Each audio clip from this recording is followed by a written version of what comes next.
Cryostat हमारे पास एक microtome ही है। जिस तरीके से हम माइक्रोटोम से कटिंग कर रहे होते हैं, उसमें भी नाइव्स ब्लेड्स वगैरह यूज कर रहे होते हैं, इसी तरीके से क्रायोस्टैट भी जो है हमारे पास एक इंस्ट्रूमेंट का नाम है। इस इंस्ट्रूमेंट के अंदर हम सेक्शन कटिंग ही करते हैं, लेकिन इसमें सिर्फ इतना सा डिफरेंस होता है कि हमारे पास जो सेक्शन होता है वो फ्रोजन फॉर्म में होता है।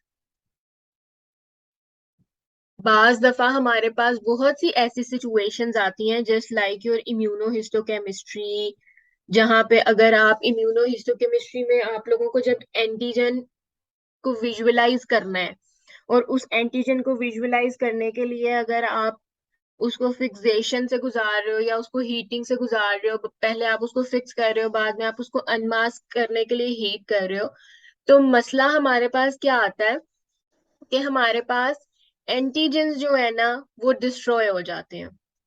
हम उनको प्रॉपरली विजुअलाइज नहीं कर सकते। इम्यूनोहिस्टोकेमिस्ट्री में जो हम एंजाइम्स यूज करते हैं, उनको विजुअलाइज करने के लिए और उनकी प्रॉपर फंक्शनिंग के लिए हम उसको प्रॉपर टिश्यू प्रोसेसिंग के प्रोसेस से नहीं गुजार सकते।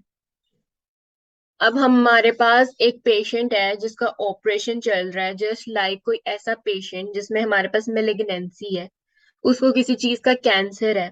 आप लोगों को पता है कि जो हमारे पास मेलिग्नेंसी होती है ना, जो मेलिग्नेंट सेल्स होते हैं उनके मार्जिन होते हैं, दूर दूर तक हमारे पास फैले होते हैं। अब डॉक्टर जो है वो उसका ऑपरेशन कर रहा है। ऑपरेशन करने के दौरान उसने सारा मेलिग्नेंट सेल्स जो थे वो निकाल लिए, लेकिन उसको कंफर्मेशन चाहिए, तो वो क्या करेगा, उन मेलिग्नेंट सेल्स के साथ थोड़ा सा और एरिया जो है उसको वो एक्सट्रैक्ट करेगा और उसको भेज देगा हिस्टो लैब में, और उनको कहेगा कि I need the urgent report, कि आप लोग देखो कि हमारे पास मार्जिन प्रेजेंट है या नहीं है, मेलिग्नेंसी के मार्जिन हैं या नहीं है। अगर मेलिग्नेंसी के मार्जिन प्रेजेंट होंगे तो क्या करेगा, थोड़ा सा और मैस रिमूव करेगा, ऑपरेशन को कंटिन्यू रखेगा। लेकिन अगर मार्जिन अवेलेबल नहीं है तो वो ऑपरेशन को वहीं पे स्टॉप कर देगा, आगे फर्दर प्रोसेसिंग होगी जो भी उनकी सर्जरी की डिमांड्स है, और हमारे पास ऑपरेशन जो है वो खत्म हो जाएगा। So these are the scenarios. इसके अलावा और भी हैं जिनको हम आगे डिस्कस करेंगे। इस तरीके के हमारे पास कुछ सिनेरियोज होते हैं जिसमें हमें बहुत रैपिड इंफॉर्मेशन चाहिए होती है, और उसके लिए हम प्रॉपरली नहीं गुजार सकते फिक्सेशन से, डिहाइड्रेशन से। हम लोगों को बहुत रैपिडली डायग्नोज करना पड़ता है, उसके लिए हमारे पास ये एक टेक्निक है कि हम क्या करते हैं, हम अपने टिश्यू को फ्रीज कर देते हैं। क्योंकि हम सेक्शनिंग करते ही कब है, जब हम टिश्यू को फिल्म कर लेते हैं, जब हम टिश्यू को हार्ड कर लेते हैं। पैराफिन वैक्स का क्या काम है, पैराफिन वैक्स जो है हमारे पास टिश्यू को हार्ड कर देती है। तो इसी तरीके से जब हम क्या करेंगे, अपने टिश्यू को फ्रीज करेंगे, तो हमारे पास उसका सारा जो वाटर होगा वो आइस में कन्वर्ट हो जाएगा, और जैसे ही वो आइस में कन्वर्ट होगा हमारे पास टिश्यू फेम हो जाएगा। जैसे ही टिश्यू फेम होगा तो हम उसको इजीली जो है कटिंग कर सकते हैं। तो ये हमारे पास एक जर्नल सा ओवरव्यू था क्रायोस्टैट का। क्रायोस्टैट क्या है, एक इंस्ट्रूमेंट है, एक कैबिनेट है। उस कैबिनेट में हमारे पास डिफरेंट इक्विपमेंट्स जो हैं वो प्रेजेंट है, और इन इक्विपमेंट्स में क्या क्या चीजें आती हैं, हमारे पास ब्लेड्स होंगे कटिंग करने के लिए, हमारे पास फ्रीज करने के लिए, टेम्परेचर सेट करने के लिए इंस्ट्रूमेंट होगा, हमारे पास वहाँ एंटी रोल प्लेट्स होंगी, एंड मैनी अदर इक्विपमेंट्स जिनको हम आगे पढ़ेंगे। अगर हम क्रायोस्टैट के प्रिंसिपल की बात करें तो कि क्रायोस्टैट किस प्रिंसिपल पे काम करता है। आप लोगों को याद होगा कि हम लोग फिक्सेशन का भी प्रिंसिपल पढ़ रहे थे, हम लोग क्लियरिंग का भी पढ़ते हैं प्रिंसिपल। प्रिंसिपल मींस के वो काम किस तरीके से कर रहा है, उस एक स्पेसिफिक केमिकल का, उस स्पेसिफिक सब्सटेंस का, उस स्पेसिफिक मशीन का हमारे पास काम है क्या, उसको हम लोगों ने प्रिंसिपल में डिस्क्राइब करना होता है। अभी हमने बात की कि हम फ्रोजन सेक्शंस के लिए क्या करते हैं, उनका टेम्परेचर जो है वो बिल्कुल ही रिड्यूस कर देते हैं। जैसे ही हम टेम्परेचर रिड्यूस करते हैं, हमारे पास जो वाटर होता है वो कन्वर्ट हो जाता है आइस में, और जैसे ही वाटर आइस में कन्वर्ट होता है, हमारे पास टिश्यू फिर्म हो जाता है। फिर्म होने की वजह से हम उसकी सेक्शन कटिंग जो है वो अच्छे तरीके से कर सकते हैं।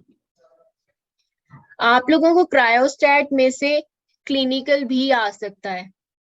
जस्ट लाइक के उन्होंने मेंशन किया होगा कि एक पेशेंट है, उसका इंट्रा ऑपरेटिव डायग्नोसिस करनी है। इंट्रा ऑपरेटिव डायग्नोसिस करने के लिए अब आप हमें बताओ कि आप कौन सी टेक्निक को प्रेफर करोगे। ये उसका ए पार्ट हो सकता है, बी पार्ट उसका ये हो सकता है कि जो टेक्निक आप यूज कर रहे हो उसके एडवांटेजेस क्या हैं, उसके डिसएडवांटेजेस क्या हैं। और ये भी हो सकता है the technique you are using, उसके हमारे पास कौन सी इक्विपमेंट्स यूज हो सकती हैं। या हमारे पास ये भी क्वेश्चन हो सकता है कि जो हम टेक्निक यूज कर रहे हैं उसमें हम फिक्सेशन करने के लिए या उसमें हम फ्रीज करने के लिए कौन से केमिकल्स यूज कर रहे हैं। तो ये सारे क्वेश्चंस जो हैं आपके क्रायोस्टैट से बन सकते हैं, और इसमें से क्लिनिकल जो है वो एससीक्यूज में पास पेपर में से भी देखा गया है। और मोस्टली क्लिनिकल होता है ऐसे ही है कि इंट्रा ऑपरेटिव डायग्नोसिस करनी है तो उसके लिए आप हमें बता दें। लेकिन आप लोगों ने अपना माइंड जो है वो हर लिहाज से प्रिपेयर करना है कि आप लोगों को वो ये भी कह सकते हैं कि आप लोगों ने एक एंटीजन जो है उसको विजुअलाइज करना है, लेकिन आप उसको फिक्सेशन से नहीं गुजार सकते due to this this this this लंबी सी एक स्टेटमेंट। तो आप बताएं कि दूसरी टेक्निक आप क्या अप्लाई कर सकते हैं, तो उसमें भी आप क्रायोस्टैट टेक्निक ही यूज करोगे। What is a cryostat? Cryostat is a refrigerated cabinet in which a specific microtome is housed.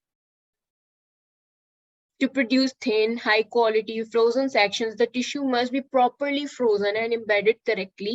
The conditions of the cryostat must be optimal. The block temperature must be correct. The best quality frozen sections are produced from fresh, unfixed tissue which has been rapidly frozen. ये MCQ हो सकता है कि आपके पास frozen section की cutting सबसे ज्यादा अच्छी कब हो सकती है। हम फ्रोजन सेक्शन की सबसे ज्यादा अच्छी कटिंग उस टाइम कर सकते हैं जब हमने टिश्यू को फिक्स नहीं किया हुआ। मैंने आप लोगों को प्रीवियस लेक्चर्स में भी बताया था कि देखो बास चीजें हमारे पास ऐसी हैं कि उनकी हमें डायग्नोसिस तो रैपिडली चाहिए, लेकिन कुछ टिश्यूज ऐसे होते हैं जिनको आप 5 मिनट्स के लिए भी ऐसे नहीं छोड़ सकते, वो ऑटोलिसिस स्टार्ट कर देते हैं। तो ऐसे टिश्यूज को बैक्टीरियल डिके से बचाने के लिए हमें क्या करना पड़ता है, उसको उस 5 मिनट्स के लिए भी फिक्सेटिव में डालना पड़ता है। तो क्रायोस्टैट के अंदर भी हम फिक्स्ड टिश्यूज भी रखते हैं, हम अनफिक्स्ड टिश्यूज भी रखते हैं। और अगर दोनों में से कंपैरिजन किया जाए तो हमारे पास जो अनफिक्स्ड टिश्यू है वो जल्दी से और अच्छे तरीके से फ्रोजन कंडीशन में मिल जाता है। फ्रोजन सेक्शन के हमारे पास यूजेस क्या है। इंट्रा ऑपरेटिव की रैपिड डायग्नोसिस हो जाती है, इंजाइम की रिसर्च और डायग्नोसिस कर सकते हैं हम, आईएचसी की टेक्निक्स जहां पर हम फिक्सेटिव्स नहीं यूज कर सकते उनमें हम फ्रोजन सेक्शन यूज कर सकते हैं। इम्यूनोफ्लोरेसेंट टेक्निक में आप फ्रोजन सेक्शन यूज कर सकते हो। आपने अगर कुछ लिपिड्स और कार्बोहाइड्रेट्स को डायग्नोज करना है, या आपने सिल्वर डिमॉन्स्ट्रेशन मेथड से कोई भी डायग्नोसिस करनी है, तो उन सारे में हमारे पास क्रायोस्टैट जो है वो यूज किया जा सकता है। What is the principle of cryostat? Again, कि टिश्यू को फ्रोजन करना है तो क्या करेंगे, जैसे ही आपने उसको एक लो टेम्परेचर पर रखा है वो क्या होगा, आइस में कन्वर्ट हो जाएगा, उसका वाटर और फेम हो जाएगा। जो आइस होगी वो एज एम्बेडिंग मीडिया काम करेगी और फिर आप उसको कट कर सकते हो। अगर आप टेम्परेचर ज्यादा कम रखोगे तो आपका टिश्यू बहुत हार्ड हो जाएगा, अगर आप टेम्परेचर थोड़ा सा रेज करोगे तो टिश्यू सॉफ्ट हो जाएगा। ये एक इंपॉर्टेंट एमसीक्यू है। Non fatty unfixed tissues, non fatty, इस चीज पे फोकस करो क्योंकि हमारे पास 3 जगह पे डिफरेंट टेम्परेचर यूज हो रहे हैं। फैटी टिश्यूज की बात हो रही है तो उसका टेम्परेचर अलग है, सिंपल टिश्यूज की बात हो रही है तो उसका टेम्परेचर अलग होगा। जो नॉन फैटी अनफिक्स्ड टिश्यूज हैं उनको आप -25 डिग्री पर फ्रोज करते हो, और जो हमारे पास फिक्स्ड टिश्यूज हैं उनको आप -10 डिग्री सेंटीग्रेड पे फ्रीज करते हो। Then comes your freezing of fresh unfixed tissues. आप अनफिक्स्ड टिश्यूज की फ्रीजिंग किन टेक्निक्स के थ्रू कर सकते हो? You can use liquefied nitrogen, isopentane cooled by liquid nitrogen, dry ice, carbon dioxide gas and aerosol sprays. इनका temperature आप लोगों को फिंगर टिप्स पे होना चाहिए. That can also be asked in your MCQs. जब हम किसी भी सेक्शन को फ्रीज कर रहे होते हैं ना तो हमारे पास फ्रीजिंग आर्टिफैक्ट्स आ जाते हैं. अब आपको पता है कि वाटर जो है वो आइस में कन्वर्ट हो रहा है, टिश्यू के अंदर का वाटर, तो डेफिनेटली वो क्रिस्टल्स बनाएगा. और क्रिस्टल्स किस चीज पर मैटर करेंगे कि आपने कितनी स्पीड से टिश्यू को फ्रीज किया. अगर आप उसको बहुत रैपिडली फ्रीज कर रहे हो तो डेफिनेटली आपके जो क्रिस्टल्स हैं वो रैपिडली फ्रीज करने से ज्यादा बनते हैं. और अगर आप सुकून से उसको फ्रीज होने दे रहे हो, आपका टेम्परेचर जो है वो इतना ज्यादा रिड्यूस नहीं है, तो हमारे पास क्रिस्टल्स जो है वो कम बनेंगे. सबसे बेस्ट मेथड जो यूज किया जाता है दैट इज योर आइसोपेंटेन और लिक्विड नाइट्रोजन, जिसमें हमारे पास टेम्परेचर क्या होता है -190 degree centigrade, -150 degree centigrade respectively. आप दोनों को कलेक्टिवली यूज करते हो क्योंकि अगर आप लिक्विड नाइट्रोजन को अकेले यूज करोगे ना तो वो क्या होगा कि वो बबलिंग प्रोड्यूस हो जाएगी जो आर्टिफैक्ट्स कॉज करेगी. और अगर आपने ड्राई आइस यूज करनी है तो उसके लिए आप क्या करोगे, जो आपकी क्रायो एम्बेडिंग मीडिया है, ओसीटी, जो आपका क्रायो एम्बेडिंग मीडिया है जिसको हमने बोन वाले चैप्टर में भी पढ़ा था, उसके अंदर हमारे पास जो होते हैं ना ब्लॉक होल्डर्स पड़े होते हैं, और उन ब्लॉक होल्डर्स के साइड्स पर हमारे पास पीसेस ऑफ ड्राई आइस पड़े होते हैं जिनसे हमारे पास टिश्यू जो है वो फ्रीज हो जाता है. एरोसोल स्प्रेस को भी आप यूज कर सकते हो जिनका टेम्परेचर क्या था -50 डिग्री सेंटीग्रेड. और इसका एडवांटेज ये है कि ये इजीली अवेलेबल है, आप जल्दी से कर सकते हो. लेकिन इसका डिसएडवांटेज ये है कि एरोसोल स्प्रे है, स्प्रे क्या करेगा, डेफिनेटली पोल्यूशन कोज करेगा. और if it has some reactive chemicals तो वो आपके लिए भी प्रॉब्लमेटिक हो सकता है.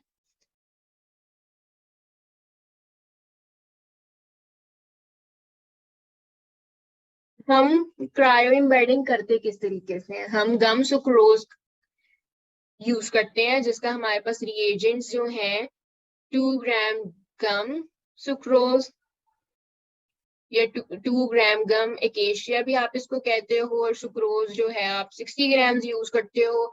डिस्टिल वाटर आपने 200 ml यूज करना है. सबसे पहले आप क्या करोगे, फिक्स करोगे. फिक्स आपने किस में करना है, फॉर्मल कैल्शियम में. इसका आप लोगों ने फिक्सेटिव में पढ़ा है कि आप लोग किस तरीके से इसको प्रिपेयर करते हो. उसके बाद आपने उसको रनिंग वाटर में से गुजारना है ताकि आप क्या कर सको, जितना फिक्सेटिव था उसको आप रिमूव कर सको. फिर आपने उसको ब्लो ड्राई करना है, फिर आपने उसको गम सुक्रोज के सोल्यूशन में डाल देना है, फिर आपने उसको ड्राई करना है, और देन आपने उसको ब्लॉक होल्डर्स पर रख देना है फ्रीज होने के लिए. Cryostat sectioning. क्रायोस्टेट सेक्शनिंग में हमारे पास वो चीजें, वो इक्विपमेंट्स मेंशन है जो हमारे पास इस टेक्निक में यूज की जाती हैं. सबसे पहले देखो कैबिनेट है, टेम्परेचर कैबिनेट. अब यहाँ पर अगर आप देखो ना तो यहाँ पर टेम्परेचर अलग लिखा हुआ है. अब यहाँ पे सिर्फ अनफिक्स्ड और फिक्स्ड की बात हो रही है, स्टार्टिंग में फैटी और नॉन फैटी की बात हो रही थी, यहाँ पे अनफिक्स्ड और फिक्स्ड की बात हो रही है। तो आप लोगों ने एमसीक्यू जो है उसको थोड़ा सा गौर से पढ़ना है। अनफिक्स्ड जो टिश्यू है उसको आप -15 से 23 डिग्री सेंटीग्रेड तक फ्रीज कर सकते हो, और फिक्स वाले को -7 से -20 तक आप फ्रीज कर सकते हो। इसके अलावा उसके अंदर माइक्रोटोम प्रेजेंट होना चाहिए, क्योंकि हमने कटिंग करनी है, सेक्शनिंग करनी है, तो वो तो माइक्रोटोम से ही होती है। क्रायो एम्बेडिंग मीडिया होना चाहिए। क्रायो एम्बेडिंग मीडिया में कौन कौन से यूज हो रहे हैं? ड्राई आइस था, कार्बन डाइऑक्साइड गैस थी, एरोसोल स्प्रेज थे, ब्लेड्स होनी चाहिए, नाइव्स होनी चाहिए, और एंटी रोल प्लेट होनी चाहिए जो उसको खुद ही रोल करवाता रहे।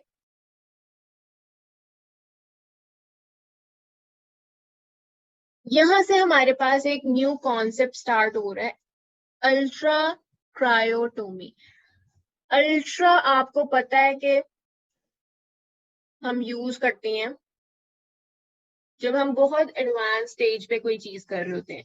अल्ट्रा क्रायोटोमी का ये हमारे पास फायदा है कि हम फ्रीज तो कर रहे हैं, लेकिन ये इतनी एडवांस टेक्निक है कि इससे हम सेक्शंस बहुत ज्यादा थिन सेक्शन कटिंग कर सकते हैं, और डेफिनेटली ये हमारे पास हायर लेबोरेटरीज में परफॉर्म होता है, आम लेबोरेटरीज में नहीं होती ये टेक्निक परफॉर्म। इसके अंदर आपने टेम्परेचर कहाँ से कहाँ तक आप सेट कर सकते हो, -20 से -212 डिग्री सेंटीग्रेड तक आप इसका टेम्परेचर सेट कर सकते हो।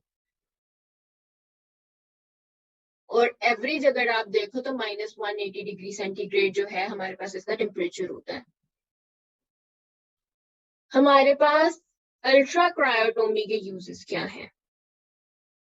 इम्यूनोहिस्टोकेमिस्ट्री में हम यूज कर रहे हैं, हाइड्रोलिटिक एंजाइम्स के लिए यूज कर रहे हैं, फ्लोरेसेंट टेक्निक्स के लिए यूज कर रहे हैं, ये हमने क्रायोटोमी में भी पढ़ा।